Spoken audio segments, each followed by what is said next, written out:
Welcome back to Reunited States, the podcast where we aim to bring back civil discourse back to our national dialogue. From Los Angeles, California, my name is Tyler Ehrig. And from Manchester, New Hampshire, my name is Jesse Saywell. All right, Jesse, what have we got on the menu today? Just a big news week. There's a lot for us to talk about. We could start off the episode with any number of things, but I really want to talk about these revelations that are slowly leaking out from the upcoming book about Joe Biden. And if you are not familiar, this new book called Original Sin, President Biden's Decline, Its Cover-Up, and His Disastrous Choice to Run Again, is going to be released later this month. This is from Axios reporter Alex Thompson, as well as CNN's Jake Tapper, who co-wrote this book based on over 200 interviews with mostly Democratic officials who were associated with both the Biden White House as well as the Biden re-election campaign. The details are rather shocking, and we should say, again, those two reporters are not unfriendly territory for Joe Biden historically. Axios, definitely a left-leaning organization, and CNN, center-left-leaning. Jake Tapper, very, very critical of Trump and very friendly with the Biden family for a long time. This is not like some sort of crazy hit job. This is a story by someone who, again, I mentioned this on the podcast before. Jake Tapper got the first exclusive interview with President Biden when Biden became president because of their long history and their familiarity with one another. You know, there's no way Biden is taking it well, but it's pretty damning. The first kind of revelation that has come out this week is that Biden's doctor, the then White House chief medical officer, had basically said that if Biden fell one more time, that he would have to be in a wheelchair. And aides were discussing keeping Biden in a wheelchair in his second term if he were to win re-election, because there were serious concerns about his ability physically to walk from the White House to across the White House lawn to Air Force One, to helicopters, in and out of events. There were serious concerns about his ability to do that. There was a gated shuffle that he had. Anyone who is familiar with grandparents as we age, or parents for that matter, as we age, there certainly is a shuffle that comes as physically we are not as with it in terms of mobility as we used to be. And so they started having aides walk with Biden, always walking with him in case he were to stumble and fall, out of fear that he would fall at any point in time. All of this, again, without alerting anyone that this is going on outside of the White House. And the more damning thing to me is these new revelations that are talking about how things like Joe Biden didn't know who George Clooney was last year at the event that George Clooney held, the fundraiser in which they raised a lot of money for Joe Biden. Biden went up to Clooney, rather. They were introduced, and it was very clear to everyone in the room, this is from multiple people, that Biden did not know who Clooney was in that moment. Their relationship goes back decades. I mean, the two of them, Clooney was invited to the White House, has dined with Biden. Biden has known him for a long time. So there was serious, not just physical deterioration of Biden's condition and fitness for office, but there was also mental acuity issues that, of course, we saw come to fruition when we watched that disastrous debate last year. There is also new reporting now that some members of former President Biden's cabinet did not believe that he could be relied upon to perform in an emergency at 2 a.m. During the final year of his presidency. The inner circle, apparently, of Biden, or of the Biden White House grew incredibly small as some of these doubts started to rise. And many cabinet members were not included in what would be known as the inner circle of the Biden White House. There was concern again about his decision-making. This is really damning. And again, it shouldn't be a surprise to us. When what we saw in that debate last year was nothing short of an absolute disaster, a train wreck, one of the most difficult things that I have ever watched in politics. But it should be clear that there were many of us, myself included, who were actively and aggressively calling for us to have an actual primary challenge to the president well before June of 2024 when that debate happened. I was on board with Dean Phillips. I was at his launch in New Hampshire for when he was challenging the president. And Dean Phillips, again, not running against the president because he disagreed with his policies, voted with President Biden literally 100% of the time in Congress. He simply was running because he believed that Biden could not win the White House and that there were serious concerns about his age and ability and fitness.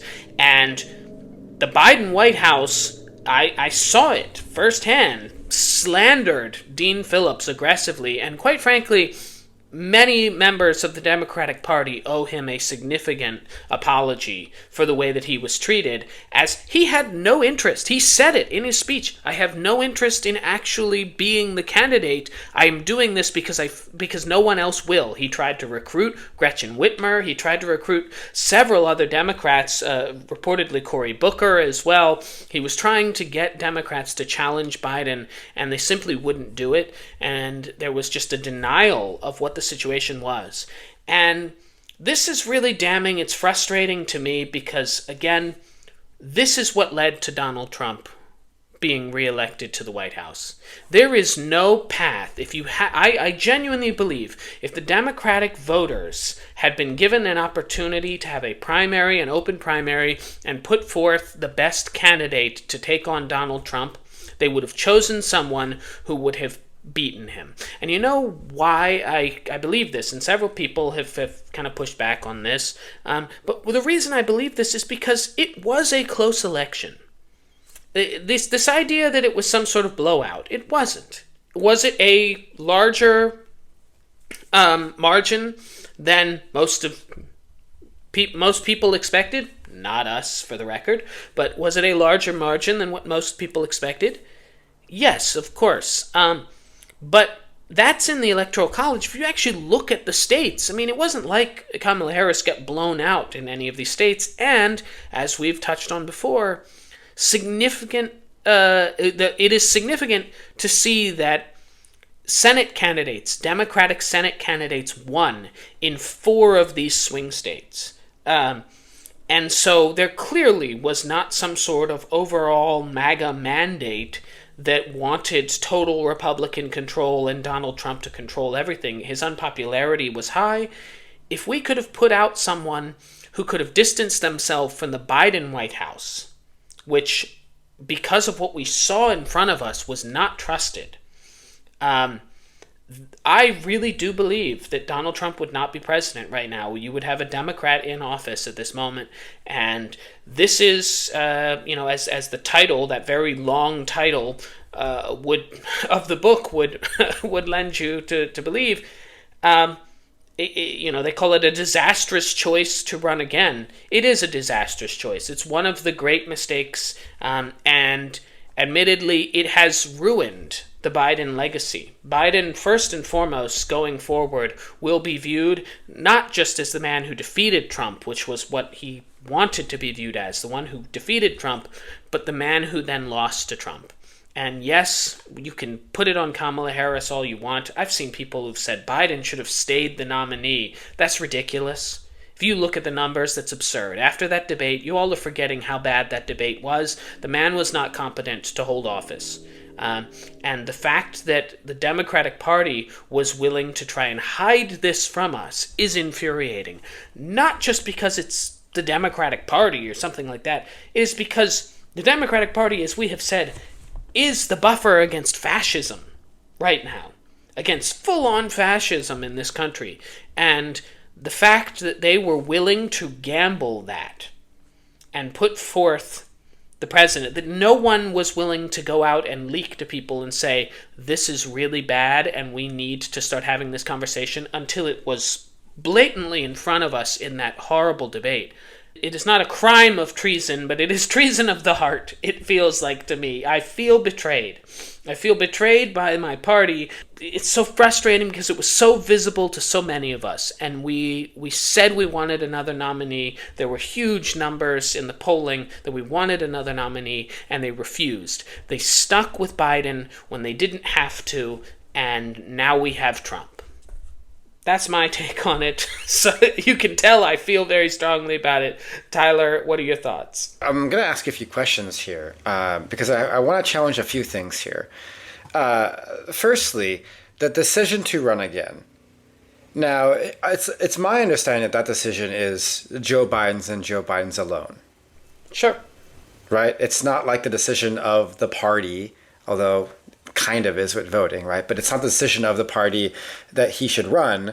It's not the decision of, other Democrats or his cabinet or anything. It's his decision. Obviously, he knows these medical concerns. Like he is, as a subject, he's aware of these things.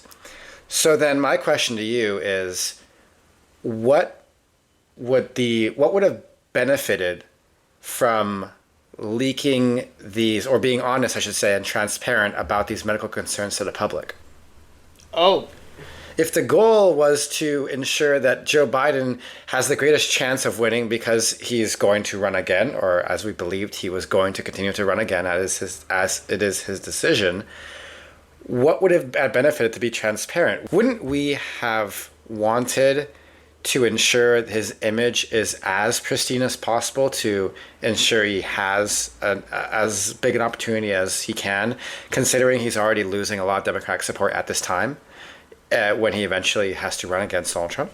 Yeah, so this is the argument that was made regularly by the party, and I appreciate you framing the question that way, because that was the general mindset when people like myself and many others came out and said Biden is going to lose to Donald Trump. Was you are going to make him lose by saying that he's going to lose, by drawing attention to his deficiencies, by drawing attention to his unpopularity, by drawing attention to his potential decline, cognitive decline. You are simply drawing attention to these issues, and you are making it more likely that Trump is going to win. I think that's been played out. We saw what happened. We were seeing it with our own eyes. It did not take a smart person to look at Biden in those last 2 years of that term and say, wow, he doesn't seem like the Biden of a few years ago. It just didn't. It was right in front of us. There's no hiding it. So this idea that you could hide the president, and of course, Biden was going to run one way or the other. He wanted to run. He felt like he could do it. Well, that's what I'm saying. If he's going to run no matter what, why continue the push of, or rather, I'm not going to say slander, but like, why push the negative press of Biden if we know he's going to run no matter what? Because there's no guarantee that he would have won. I mean, if we had had multiple candidates with name recognition running against Joe Biden, you don't think that that would have been a major story and would have drawn a lot of attention from the over 70% of people in October of 2023 who wanted a different candidate? Yes, and I agree with those things. But here's the thing. Now, bringing attention to the deficiencies that Biden started to have physically and mentally and medically, I would be in support of, bringing these things up were we to actually have strong challengers that would be able to take those votes. But we didn't have that. Well, we did have. What are you talking about? We had how many candidates could we have run that would have beaten Donald Trump? The Democratic bench was... Well, no. I'm saying of the people who challenged Biden. No one challenged him because this information was not released. Because no one was made aware of these deficiencies, and because... So you think that more people would have challenged him if we knew about it? Absolutely. Okay. 100%. I think that if they had been made aware of what the situation was, if anyone from the White House had been willing to go out there and put it out there that, wow, there are actual concerns from inside the White House about Biden's ability to serve going forward, if that had been put out there, and that was just rumors of that, we just kept saying, oh, that's just Fox News, that's just right-wing talking points. It wasn't. Right, and we were confident enough to believe that, right? To believe it so much that they were actively trying to push this truth, it's now eventual truth, out, even if it wasn't revealed to us. But I mean, listen, all I can say is that I believe that, challenging a sitting president, I mean, first off, like, no one's ever won that way. Like, that's never happened. Like, an incumbent sitting president has not been challenged by their own party and lost, I should say. So, like... Well, you're right that it has not happened, though it probably would have in 1968, if you look at, which is the most comparable election to 2024, which was the Johnson re-election, where the president dropped out of the race. He was running for re-election. He did not do well in New Hampshire, and he realized he was likely going to lose two challengers, and he dropped out of the race. And I should add that had Bobby Kennedy not been shot and assassinated and killed, I still firmly to this day believe that Bobby Kennedy would have been president of the United States, elected after that. So there is some level of history, but you are right. It hasn't happened. I mean, Roosevelt tried to take out Taft, and that was not successful. They ended up splitting the vote. In 1976, Ted Kennedy, or I should say, in 1980, Ted Kennedy tried to run against Jimmy Carter. That was unsuccessful. Of course, there's not been a lot of history and a lot of success of candidates running against their party leader. But even if Biden had not had his flub up in that debate, I don't think he would have won. And there were plenty of us who were saying this guy is going to lose. And so, and we were on record as saying he's going to lose. And so, I feel betrayed, because it's clear that the party went out there and said, don't challenge the president or we will end you. I mean, Dean Phillips lost his House leadership positions. He lost, he didn't even run for re-election. He was essentially ushered out of the party because he decided to run against the president, which he, again, did not want to do. So, yeah, there should have been an open primary. That should have been a fair system in which the Democrats actually opened it up there, especially considering we've never seen numbers like this where 7 out of 10 Democrats did not want the president to run for re-election, and thought 8 out of 10 had serious concerns about his ability to serve in the office going forward. Those are huge numbers coming from inside the House itself, and the fact that the Democratic Party and the Biden White House basically led a hush-hush campaign and said, shut it, don't talk about this, or else you're going to take down the president, is infuriating, because the president took down himself with his ego. The president made a decision to run for re-election when he shouldn't have. And he's come out in the last week or so, and he said, oh, well, it was tough with all that we had accomplished. It was so tough for me to just stop and call it quits. Sorry, bro, but, the voters should have had that decision. They should have been able to say to you, we think you're too old, and we want other candidates to run. And we should have had courage from various other candidates to do it. We didn't, and you're right that we did not have other candidates, legitimate candidates who were running. But if we had, I think we would be in a better situation, personally. I mean, I agree. If we had, we would definitely have been in a better situation, and there's a likelihood they could have, put up a better fight against Trump. Whether they'd win is a different question, but they would definitely have put in a better fight. I guess really my only gripe with it is, and the only thing I'll really challenge on this, because I agree with most of what you said, is that I think even with the information, I don't see Democrats running against, just because it is, the history doesn't show it. You mentioned Roosevelt, he even had to start his own party just to challenge Taft. You know, like he had to do it as the Bull Moose Party. He couldn't do it as a member of the same party. There's a taboo within politics of not to challenge your own party leader. I get it. And I think that still holds a lot more weight than like the medical stuff or the absence of the medical stuff. I get it, but we're talking about. Here's the question then. With the information that has come out, does it sound like Joe Biden was fit to serve as president for another 4 years? Well, if you ask me, no, of course not. Okay.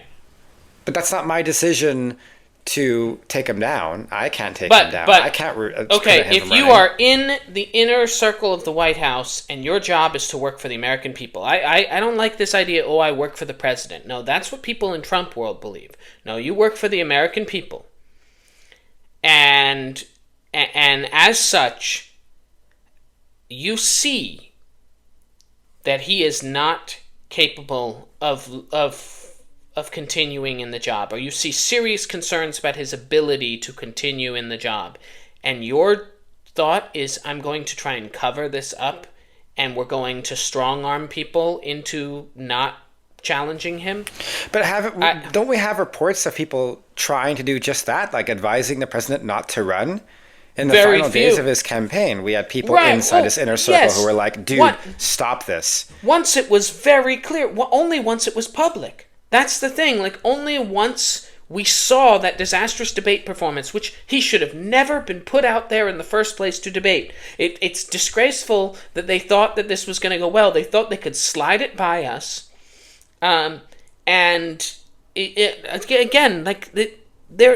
This stuff started in 2023. It's not like, oh, this was all in the last couple weeks right before this debate. This started in 2023. There were, issues with him cognitively. There were issues with him not being able to, or being incoherent. That's the quote.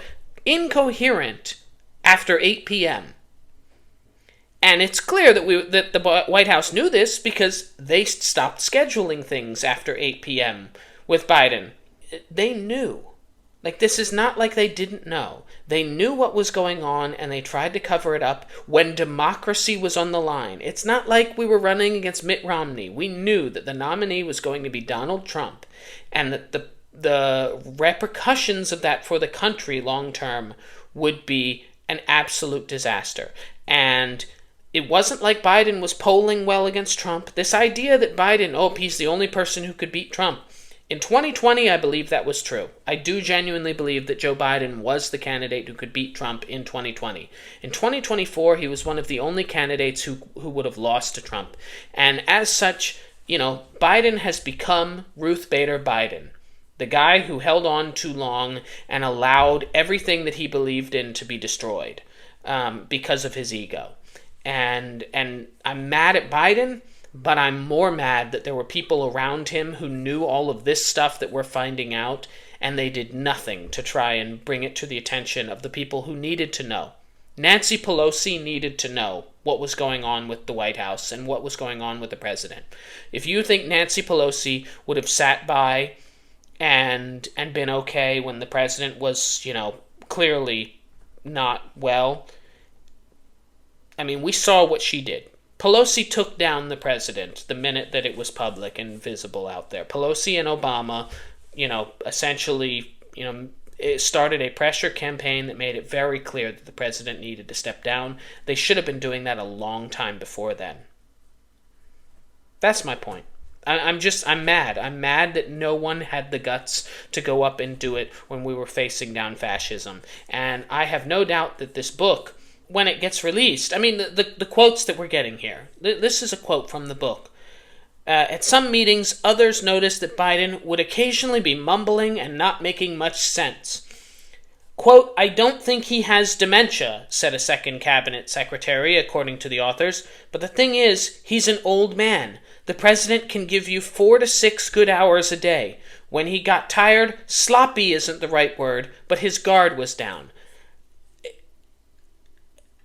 What the fuck?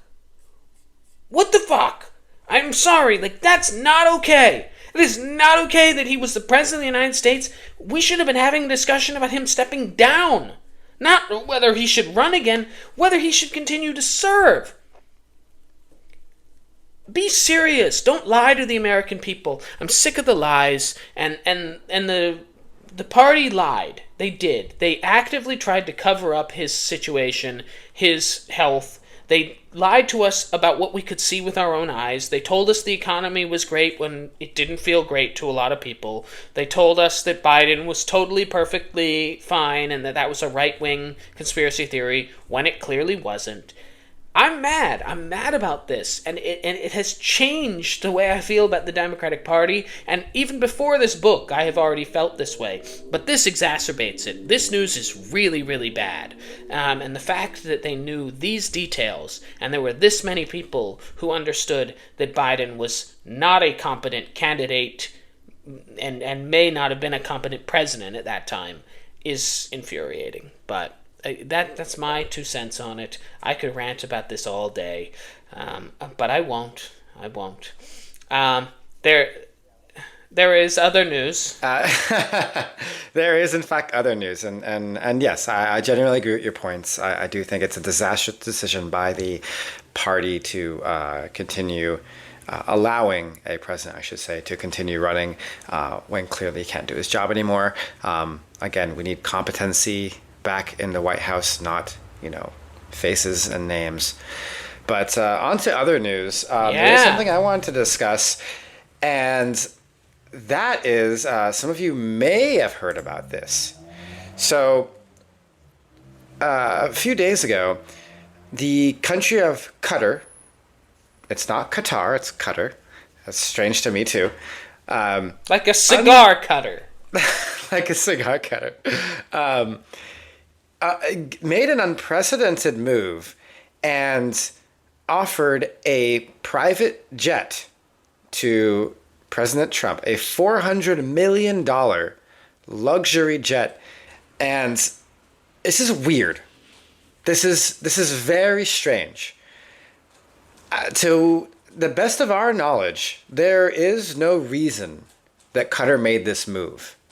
Like they're not getting anything in return for it. So we don't know what they're getting in return for this. This is somehow we're to believe that this random gift is just that, like a nice thing to do, and Trump just accept it willingly, openly. Yeah, okay, take it. They're so nice in Qatar. He's there right now, I believe. Like as the date of we're recording this, he is in Saudi Arabia, and I believe he is going in Qatar as well. Shaking hands, we should say, with leaders that the U.S. has had bounties out on, right, in the past. And well, that's where we get to the strangeness of this story, because this might sound like much, but taking a free gift. If you are a public official and you take a free gift that is valued at over, I believe, $500, you have to disclose, obviously the information about that. But it's also extremely suspicious because we don't know what this gift is being made in respect to. What we do know is that Qatar has a lot of suspicious friends. They have alliances with countries that the U.S. is not on good terms on, Iran, China, and others, to name a few. And so it's a very suspicious thing for a country to do. And Trump's willingness to accept it, because it's a big fancy gold plane with fancy toilets and beds and all this stuff inside of it, is equally suspicious, because many people are starting to look at this like it's some sort of bribe, which it very much likely is, given the lack of information we know about this deal. I don't think that it was just done out of the goodness of their hearts. Let's put it that way. Listen, there's no such thing as a free lunch. I think Jon Stewart said this. He was talking about this story yesterday, and he's right. There is no such thing as a free lunch. So why are we getting a free $400 million lunch? This is not a weird, you're looking into things. Like, Republicans are concerned about this. It just came out today that Republican lawmakers are signaling extreme concern over Trump's actions to accept this very strange, large, expensive gift. There's a representative from Texas, Michael McCall, who was amongst one of the lawmakers who is called out the president for doing this and called out the strangeness of it. But there are cries coming from inside the House now, which is interesting. It kind of shows you the seriousness of this action. Also, not a very large country. If you don't know where Qatar is or its history, it's very small. Like, they hosted the World Cup, and that's probably all you know about Qatar. It's definitely all that I know about Qatar until recently, is that they hosted the World Cup one time, and it literally cost them like $1 jillion to do that they didn't. And exactly it murdered have. People. Now, it literally killed people. It murdered a lot of people. Yes, it is very, very hot in Qatar, and people died of heat stroke building these stadiums. Yeah, basically slave labor. Mm-hmm. And by the way, the stadiums never used again, as is the unfortunate reality of most World Cups, is that these places get built and then they're left to just rot, I suppose. But Qatar has money from sources. I don't know. I can't help but be concerned over those sources, considering the country doesn't really have much to offer.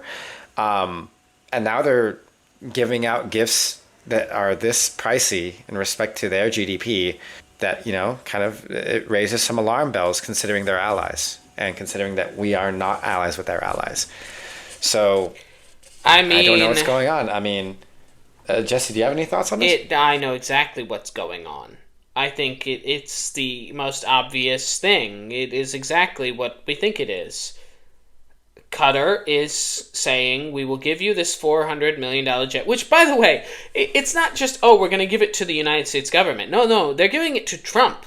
And when he is no longer president, it will be his personal jet. Yeah. This is crazy. And there's a reason why Rand Paul is flipping out about this, along with several other Republicans who are like, this is not a good idea. I don't like this. He should not do this. It's bizarre. It shouldn't be surprising because the Trump family has significant business dealings in the Middle East, which have made them a lot of money. To me, it's just pretty straightforward. This is a bribe. For what? I don't know. For influence, to be able to call him and be the last person in his ear, to be able to say, hey, Donald, remember when we gave you Air Force One? Whatever the fuck it is. It's a bribe, and it's unacceptable, and no previous president would be able to get away with this. Under no circumstances would they ever be able to get away with this. So, I'm as disturbed by it as everyone else is, but I think that I saw this mentioned the other day. One thing that the Democratic Party could do is start trying to pass some legislation or put forth some legislation publicly that makes it clear that when this nonsense is over, if we can get through to the other side of this, if we can survive another Trump presidency, if democracy can hold, that we are not going to forget about these foreign nations that have fucked around just because Trump let them. The Democratic Party could use to go out there and put that out there, that this is not okay, and that once we have power again, we will be instituting policies that actively condemn this and punish those who abused the system simply because we have someone in office who allowed it to happen. And so I think that's one means of Democrats. It won't pass, but just putting it out there and debating it and making it clear that that is our position, and that when the pendulum swings the other way, you won't like the results, I think would make several nations think twice about some of this bullshit that they're trying to pull right now, that they think they can get away with. Because they can get away with it for the time being. Elections have consequences, but that's what I would ask the Democrats to do. But clearly, I don't think he's going to decline the jet. I think he's going to take it. I think he's going to keep it. And Who knows what sort of perks Qatar is going to get out of it. Maybe, if nothing else, maybe they're just doing it for name recognition, so we stop mispronouncing their name. It has the phonetic spelling of Qatar on the side of the plane. So that's their only stipulation. We'll give you this, but please keep this one decal that we have added to Air Force One for all Americans to see. We're very scarred from the World Cup, I guess. I don't know. That is, I wish it were that easy. It were that easy. It's so funny because internally, right, in the United States, we have so many regulations and forms and restrictions on donations of this sort for public officials, for non-public officials, for high-ranking individuals in public sector that are not, elected even, but just, normal people with normal jobs. And again, like as someone who processes a lot of those documents, like I've seen a lot of the regulations that they have to abide by. And this kind of thing, even, divided 3,000-fold wouldn't fly. Like this kind of like a small fraction of this sort of thing wouldn't fly if it were donated by a suspicious individual to or I should say suspicious, but a person with connections that are not in line with yours, with your worldview. That would cost you your job. Like that would straight up cost you your job. Yeah. But, it almost feels like the higher up you go, the less restrictions these are, so it's kind of ironic in a way that we're so anal about this kind of exact thing, this exact problem, if it's a mayor, if it's a department head of a city or other municipalities' government. But the President of the United States can take it. And they're like, well, I mean, people, I guess, aren't exactly shrugging it off. But the idea that he can take it, and I'm not sure there's really much that the Congress can really do about it. It's a personal gift. That Congress can't exactly stop him from taking that, I don't believe. So it's just kind of, and they can't remove him from office or do anything of that sort. Just for violating or supposedly and purportedly violating some sort of an ethics violation, right? It's just, he just gets to do it. And yeah, the fact that he does get to keep it is honestly just hilarious. It's just, it's so funny.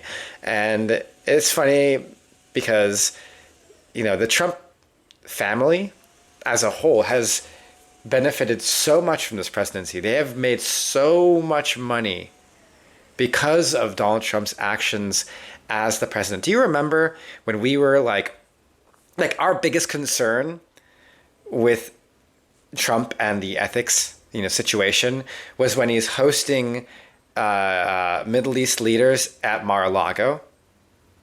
And that was like the big thing where we're like, oh, it's, they couldn't even do that, because Mar-a-Lago is owned by the Trump name, and given that it's his name and his company, or previously his company, I guess, if you want to be technical about it. That was already a problem, and that was in 2016. That was in 2017. And now he's gone from there to accepting a $400 million plane that he just gets to keep until he dies. What? Like, that's wild. It's so wild. It's. I cannot understand why we have such a lack of oversight with things like this. It's kind of crazy. Yeah, I mean, you make a great point. It goes back to that thing in the first Trump administration. We didn't realize how many things were just kind of like, were not actual laws, but just things that we assumed no one would ever do because no one had ever done them, because we assumed that the public would think, wow, that's a really terrible thing to do. But clearly, like the founders did not do a good enough job of Trump-proofing, or moron-proofing the presidency. So I don't think the founders thought a moron would ever be the president. I think they had too high hopes for the country at that time. Anyway, wow, what a story this is developing. Of course, we'll continue to check back in on this. We'll see if he actually accepts it or not. One final thing I did want to talk about is this news relating to David Hogue. David Hogg, you may have heard. I believe it's Hogue, though. He is a survivor of the Parkland High School shooting. If you're not familiar with him, he's become very political and been very involved with the Democratic Party in pushing for gun control, but also for a variety of things. He has really used this as a means to launch himself all the way to the point where he is the DNC, Democratic National Committee, vice chair. But he might not be for very long. Now, we've talked about him. He did kind of stir some feathers when he said that he was going to use $20 million of a wing of the DNC to challenge certain Democrats that he viewed as being, basically out of touch or not, aggressive enough. He did specify that those would not be in swing districts that, prioritized retaking the House. I wasn't sure how I felt about David Hogue. I have been rather critical of aspects of Gen Z in particular. I love them, but I have been critical of some of their kind of behaviors, and that's a stereotyping of an entire generation, and I realize that that's not fair. Because millennials, we were stereotyped for a very long time period, and I didn't think that was fair. But with that being said, I've come around on David Hogue. I think he's quite clever. I think that, yes, he is considered a progressive, but he is maybe the most pragmatic progressive in the party right now. I mean, he seems to have a general sense of where the population is. He understands that not everyone is going to be 100% on board with all of his positions on things. He understands that change doesn't happen overnight. He believes in a structural kind of a structural reassessment of the Democratic Party. The shame of it is that out of some kind of technicality, the DNC has opened the door to removing David Hogue as well as Malcolm Kenyatta, who are both kind of co-vice chairs, from their national posts. They're using a technicality relating to diversity requirements for the positions, a kind of a procedural issue. He will be running and he may be reelected, but it certainly seems fishy that this person who has, kind of, again, stirred the pot a little bit in the Democratic Party, a young person, is being, potentially booted from this job after he said he was going to run against incumbents. I don't know how you feel about this, Tyler, but I'm raising some eyebrows, and I think James Carville went after David Hogue for several weeks. They kind of came back and forth sparring at each other, and then they did a joint interview. And you know what? They had a really productive conversation, and at the end of the conversation, Carville openly said that the party needs people like David Hogue in the party right now desperately, and that he is a smart person. And so I like the guy. I'm sold on him. I've watched him speak now several times. I've watched him engage. I don't agree with him on everything, but I do think that he is a valuable voice, and I think that if the party is going to try and usher out any voices of dissonance, especially ones that are like pragmatic, I don't understand. I want to first respond to the bit about James Carville that you had mentioned, and that is, I think, not you specifically, but I think a lot of people kind of forget that politicians especially can be both extremely passionate about certain things and certain ideas, but still be reasonable and smart, intelligent people. I think we've kind of had this period of time on both sides of the party, certainly on both extremes of the party, I should say, where the loudest voices and the most extreme, steadfast voices were oftentimes not voices that had, like, strategy and intelligence behind them. Like, most of the people who were, like, screaming were kind of the crazies, generally speaking. And it kind of caused us to kind of forget that some of those people that are very passionate about certain topics that may seem extreme to others, that some of those people are, in fact, very intelligent people. They're just also very loud. But that's okay. You can have both. And I think this story that you mentioned with James Carville is a perfect example of that, where they fight, on policy and on ideals and stuff like that, like crazy, right? And they might seem like they're just like both nuts and yelling about things, but you put them together and it's like, oh no, they are both intelligent people. And, it's not about the ideas or about how much I oppose them, but more like, can I talk to you? Like, can I have a conversation with you, knowing your ideals? I'm sure, and on the right, I'm sure this exists, and I think this is what I hope a lot more progressives and Democrats understand, is that there are a lot of people on the right that you can have the same exact experience as James Carville did, that you can disagree and you can yell at them and scream because you disagree with them so passionately and they're so loud. But you could probably get into a room with them and have a conversation.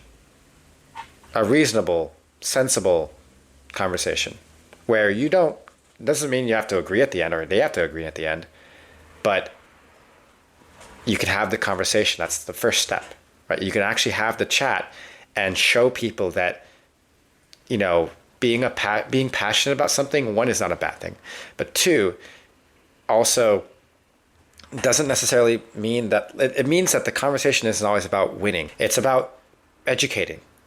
Yeah. Right. It's about showing a different side and to people, because the people you're reaching when you talk to folks like this one-on-one, it's not the person you're across from. If I'm debating you on something, and other people are watching, like, my goal isn't to convince you that you're wrong. It's to show everyone else what the dialogue looks like so that they can make a choice on what they believe is right or wrong. And I hope they think I'm right, of course. That's, the competitive aspect of it. But they usually do. But, the idea is, when you do these things, you're doing it for everyone else. You're not doing it for yourself. You're not doing it, to shut the other person down, which I think a lot of people forget because most people do that now, right? It's all about shutting the other person down, not realizing that these conversations are meant for the audience, right? To show the audience what both sides look like, and then they can make their own decision. And to take it back to the Carville story, we can probably have that same reaction talking to, like, conservatives, or conservatives talking to progressives. Like, I bet you that is possible. That you can yell at somebody, but you sit them down and you're like, all right, cool, I still disagree with you, but, like, you're a smart guy and I'm a smart guy and we're having a very smart conversation. I wish all conservatives were like you.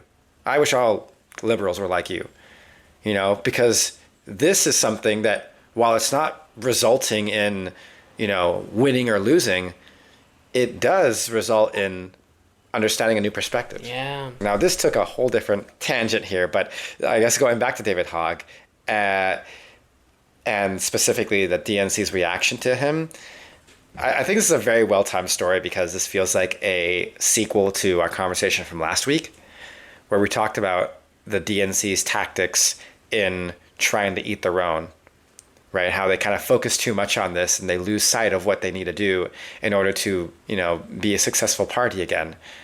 And this is like the same. This is like literally a sequel. It's the same thing, but in a different flavor, right?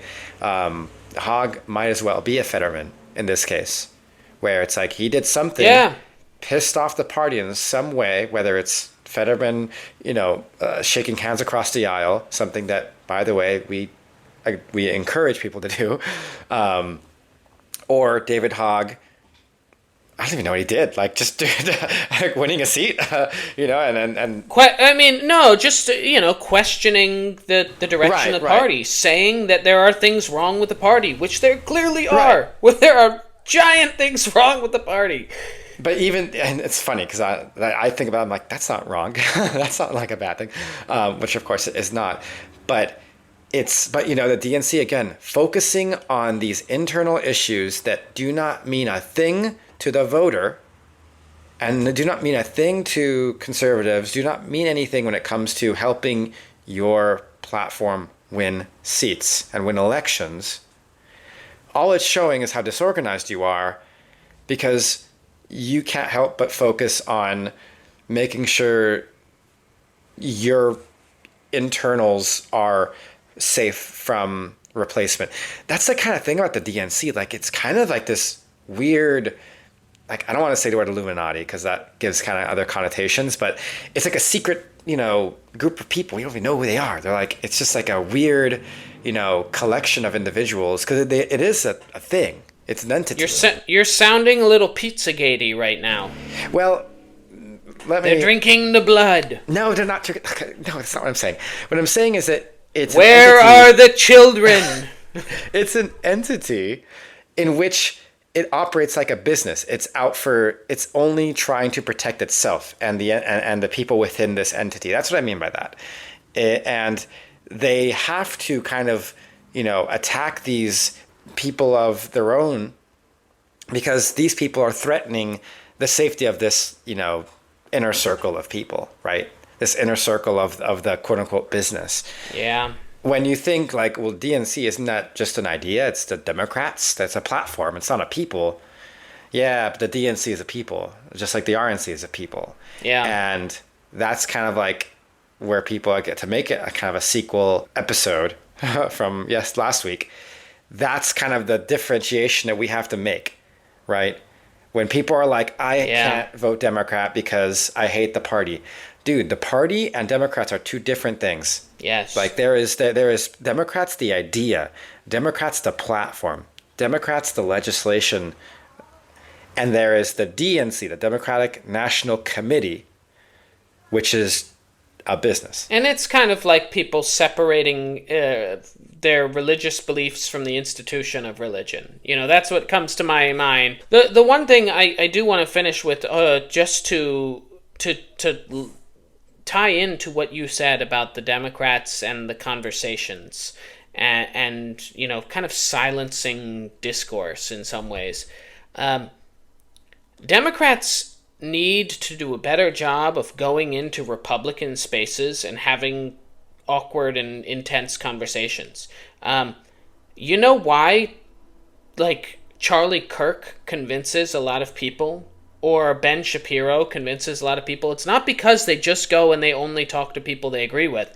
They go, Charlie Kirk goes to college campuses, sets up a tent, and literally says, have at me and I will engage with you. Mm-hmm. Democrats are not doing that. Why are we not going into spaces where there are angry MAGA people and actually saying, let me have a conversation with you and let me show you? Because the thing is, Charlie Kirk, most of the time, you watch the whole thing, he makes those college students, most of them, look like morons. And even if I agree with their position and I disagree with everything he says, he makes them look like morons because their arguments and the way that they are structuring them are faulty. I agree with their points, but the way that they're structuring them are wrong.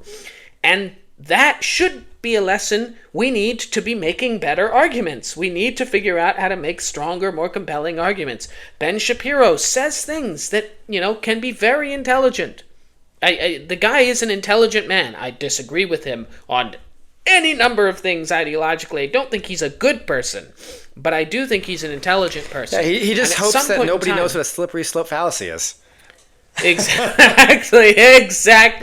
So at some point, we have to start as Democrats going into spaces that are uncomfortable for us and having those conversations, and stop just treating everyone like idiots. Go in there and show that you're smart. Show that you can craft an argument that makes sense to people.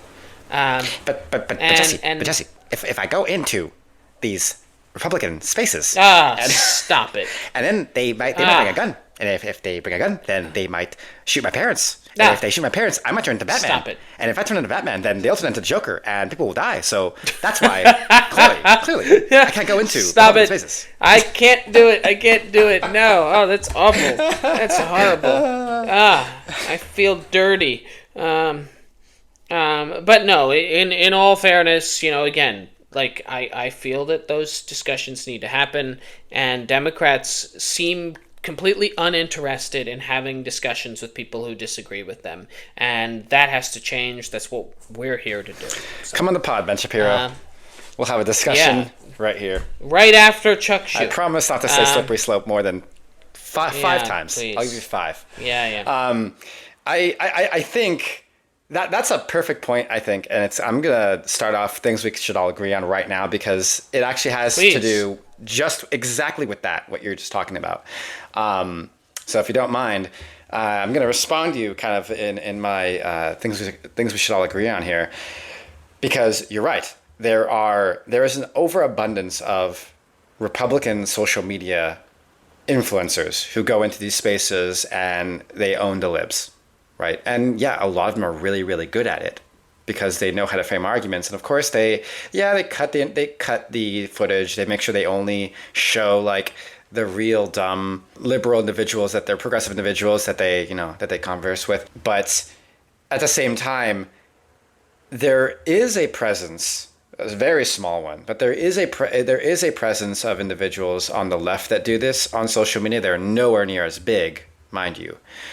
These are like people on like Instagram, TikTok, like small time, but got thousands of viewers and stuff like that, millions of views or whatever. And they try and do this. And you know what? Their arguments are almost worse. Like they have some really bad faith arguments that I'm hearing that I'm kind of like, man, I could make that better. I could make the argument you're trying to make, but like so much more sensible and less mean. A lot of these individuals, and again, this is maybe just a commonality in a progressive or conservative person that tries to have conversations with somebody on the opposite political spectrum. Because again, like when these people do this, whether it's on the left or the right, but you definitely see it, on the right because those folks are a lot more popular in the media. But clearly you see that when they go into these spaces to converse, what is their goal? Their goal is exactly what I said earlier. Their goal is to win, not to have a conversation. So when Shapiro, these folks are going out doing these things, they are picking the person they can own the greatest, because that's what gets them clicks, and that's what they want to do in the end, and that's their goal. Their goal is not to share a story or show a conversation. Their goal is to own the guy or gal that they're talking to. And I see, and again, like the left does not reply as well because they try and do that, but they're emulating them. Instead of trying to do it better, they're emulating what Kirk and Shapiro are doing. And they're just doing that, but the left version of that, where they're also not having conversation. They're literally going out and owning the conservatives. They're owning the Republicans. It's like, all right, cool. So now we have people owning each other. That's great. That doesn't help. Everyone sees through these things. They know that you're just talking to dumb people. Like, it just doesn't help. And this is what leads me to my things we should all agree on, because there is something else that I have noticed very recently in social media, specifically on the leftist side of social media influencers, that has kind of concerned me. And so my message to liberal social media influencers is this: stop taking violence bait from your conservative counterparts. So in my feeds on social media, TikTok, Instagram, etc., it is, at least for me, because the algorithm knows what I want to see, right? Political stuff. It's a common sight to see conservative social media influencers post these like huge rage bait videos, right? Just baiting videos that say, I could beat up any liberal. Like I could beat up any progressive because they're all pussies, because they're weak gay men and they're confusing looking women and all these things, and these are, I'm quoting, like these are things I've heard them say, and all horrible things, right? Just nasty, vitriolic things. These people are terrible. They're racist, they're homophobic, they're sexist, they're everything. I'm sure you can tell just by that, description I gave. But here's the thing that I'm beginning to see that is a little concerning, and that is that people are starting to reply to these videos, duet them or whatever you call them on social media platforms. They're being duetted by liberal social media influencers. And these liberal folks, these progressive folks, are taking the bait, and they say things like, yeah, I'll fight you, let's go.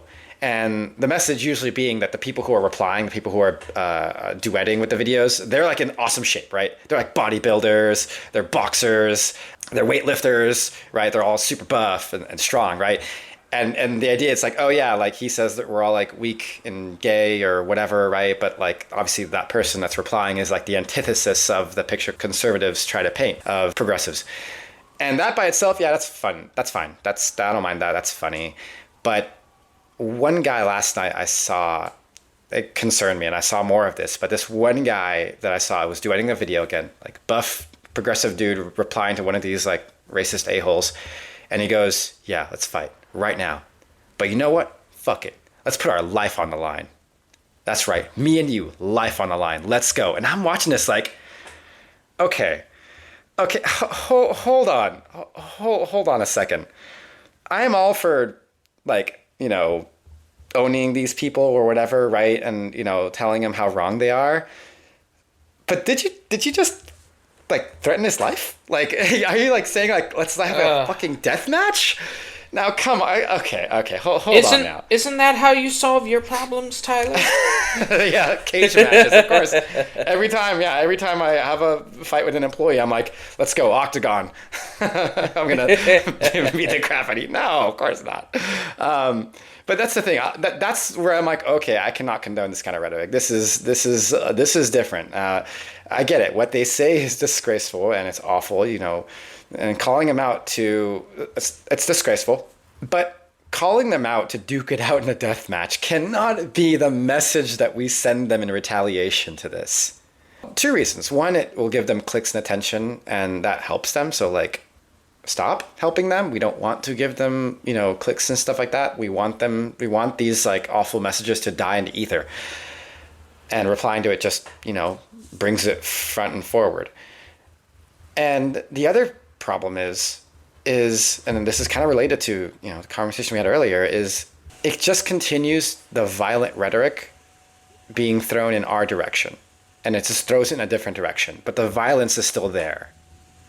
These people are making these comments not because they think it's funny, but because, well, I guess they do think it's kind of funny, but because they wish ill will. So when they say you're a pussy, you're gay, you're whatever, you're using all this like hate language. There's another message being said there, and that is, I would beat up people like that. I would enact violence on people like that. That's why I'm calling you gay, because calling you gay means I can beat you up because I want to beat up a gay guy or gal or whatever, right? That's kind of like, again, that's why we had this huge shift not too long ago where millennials were like, yo, maybe we shouldn't call people gay and retarded. Maybe that's not quite a thing we should be doing. And unfortunately, I think it's kind of back, but, at least a lot of, millennials and Gen X kind of try and defeat that kind of language because, again, that is kind of like that pseudo message that it promotes is that, you're wishing ill will on the people in which you are, associating whoever you're talking to with. So when you take that violence and you throw it back, the violence is still there. If you fight fire with fire, the fire only gets bigger. And we can't let the fire get bigger because what happens when the fire gets too big? Unfortunately, people in Los Angeles know what happens when the fire gets too big. It burns everything down and murders people. We have to extinguish the fire, not make it bigger. So whether that's ignoring them and letting the algorithm finish them off because they're not getting the clicks that's needed or whatever that is, you don't engage, disengage. That's what I got for you. Well said. Could not agree more. We've talked a lot about violence and violent rhetoric, and certainly you're making a prime example of how to not engage with the other side. We spend a lot of time trying to tell you to engage. It's also important that we clarify like what that means. How do you engage with people in a respectful manner on the other side? And certainly challenging them to a cage match. That ain't it. Speaking of a cage match, though, my things we should all agree on, and I really want to put this as a things we must all agree on as a society, like urgently, we need to bring back decency on airplanes. I thought you were going to say smoking for a second. No. Though that might make it better. Honestly, I would rather people be smoking than some of the behavior that I have seen on airplanes in the last couple of years. Air travel has become the Mad Max of transportation, okay? Like, just unhinged chaos at 30,000 feet. And since COVID, it's like everyone lost the ability to behave in public. So it used to be, please fasten your seatbelt and enjoy your flight. Now it's, please don't take your pants off or punch the flight attendant. Also, don't bring your emotional support falcon. I mean, like when did we collectively forget how to people? Okay, so case in point, I posted this on the Instagram this week. There's a recent Southwest Airlines flight where a woman stripped completely naked mid-flight and then took a shit right on her seat. Now, look, I get it. You're upset. Southwest changed their policy. Nobody likes to pay for bags. It's infuriating. You know, like, but nudity and defecation, I mean, look, that's not civil disobedience. That's a cry for help. That's not a protest. That's a biohazard. And this is not even the most, like, the wildest one recently. Like, you know, you guys remember, we talked about this a while back. There was the passenger that swallowed the rosary beads mid-flight from Savannah and attacked the flight crew while he was having what another passenger called a satanic meltdown. What is going on? And I get, you know, that people are going to say, well, these people are clearly, you know, mentally unwell. What about the guy that tried to open the plane door mid-flight recently because he was like, I just need some air. And they had to, like, duct tape him down. Like, I get it. This is a mental... These are extreme examples. But people are jerks on planes now. And they always have been, but I can tell you it's worse post-COVID. In 2019, I flew 67 different lengths of flights in that year. And beyond there were not nearly as many planes falling out of the skies. There were no issues with, with air traffic controllers and all of this getting fired. There were no significant delays, all of this. That stuff has gotten worse post-COVID. But really, what I have seen that is most disturbing is the behavior. The behavior post-COVID, it's like people were away from each other for so long that they forgot that you can't just prioritize yourself. And this is an issue with COVID. And it's affected people that I love and care about. There are people in my life who were different people before COVID. And it's understandable that COVID would change us a little bit, you know? But they're less empathetic people now. They got so consumed with how do I protect myself, how to protect my family, how do I... And they got used to the world kind of catering to them. That since the world has reopened, they have forgotten that they need to be civil and think about other people.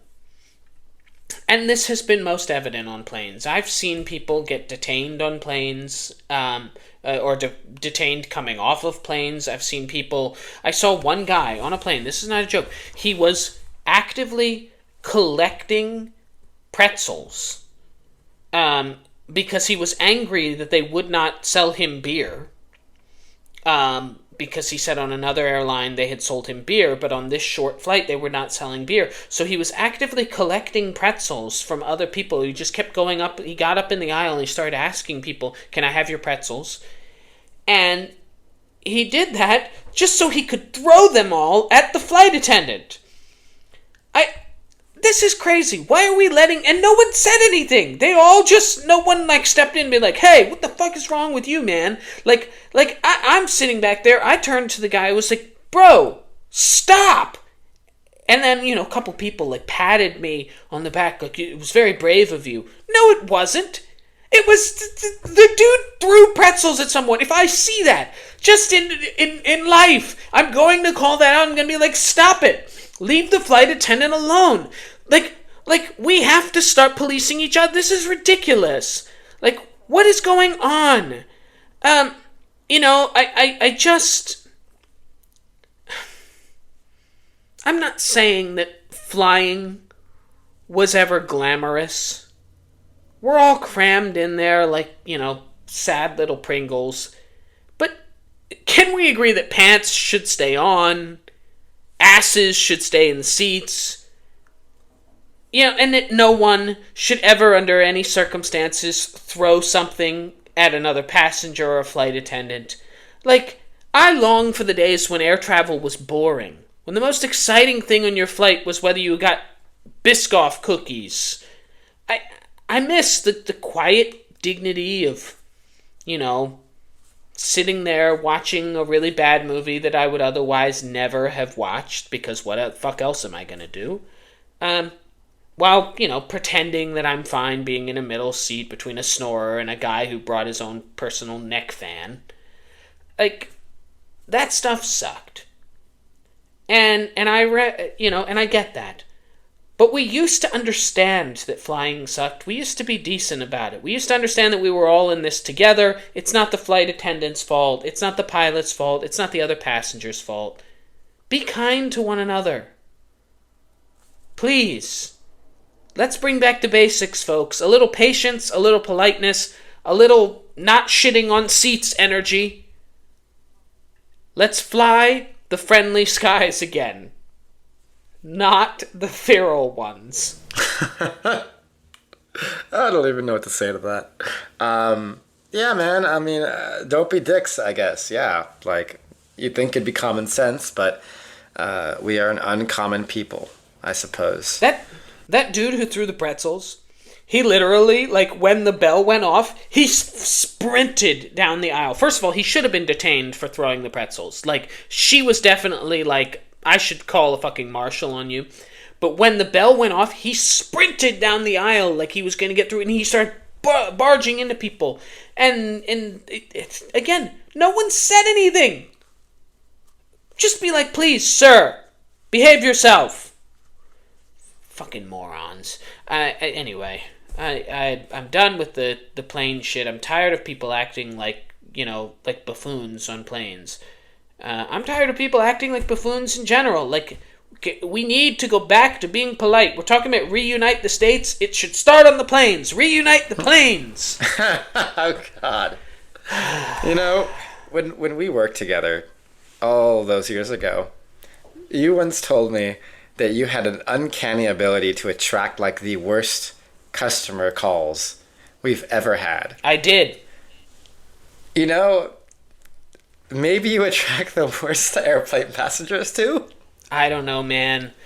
I don't know. I did get the worst calls, though. Ladies and gentlemen, one pregnant lady told me that I was killing her unborn child because I would not give her a refund. That I was going to go to prison for killing her unborn child because I was stressing her out. For $9.95. It was $9.95. Anyway. Well, that's what I got for you this week. Thank you all so much for tuning in. We appreciate it. There's a lot going on. And, in spite of the lunacy in the world, take a moment, enjoy the little things, remind yourself that it is polite to be patient. It is part of our human compact as a society. Until next week, from Manchester, New Hampshire, my name is Jesse Saywell.